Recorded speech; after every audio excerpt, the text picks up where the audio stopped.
The year was 2003 and I was just 7 years old. My very first emulator that I used was called Connectix Virtual Game Station or CVGS, the PS1 emulator. With only one game dump at my disposal, I used to play Tekken 3, but due to my very low-end PC and specific bugs in the emulator, it would just crash way too often. But still, I cherish those memories. Are emulators legal? This is part 1 of 2 of this series. The problem is that this question is way too big and context specific. Short answer, emulators in themselves are not illegal. One analogy I like to use is that a person under 18 or 21 can't possess a bottle of wine given the bottle itself is empty. Most emulators are free to download and use, so it's not like developers are making money from the direct usage of the emulator. However, if an emulator is sharing code straight from the console, then it's an issue because you're sharing someone else's work. It comes under copyright and you are violating someone's intellectual property. Majority of the developers painstakingly research and create their own framework within the emulators. That is why their development take years. But what good is an emulator if you can't use it for its specific purpose? That's where the system software comes in.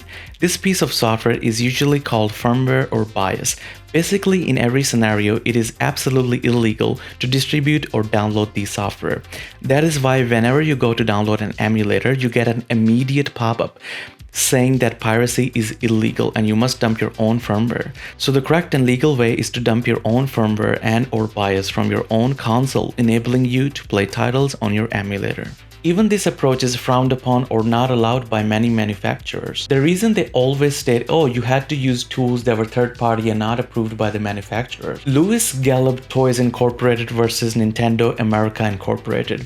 This case is now 30 years old. In a nutshell, there was a ruling made against Nintendo America saying that users could modify copyright works as long as they don't distribute them. Bottom line, as long as you don't distribute your firmware, system software, or ROM, you are in the clear. Speaking of ROMs, while it is true that developers make games for a specific console and the console manufacturer has some authority on these games, the makers of the games actually decide what is frowned upon and what is not. For example, even if something is quite legal in your area, the game developers can still disagree. They can still put something in terms and conditions that by using their product, you agree to those conditions. So what do? It is affirmative that every region and area have their own specific rules, jurisdictions, and instructions.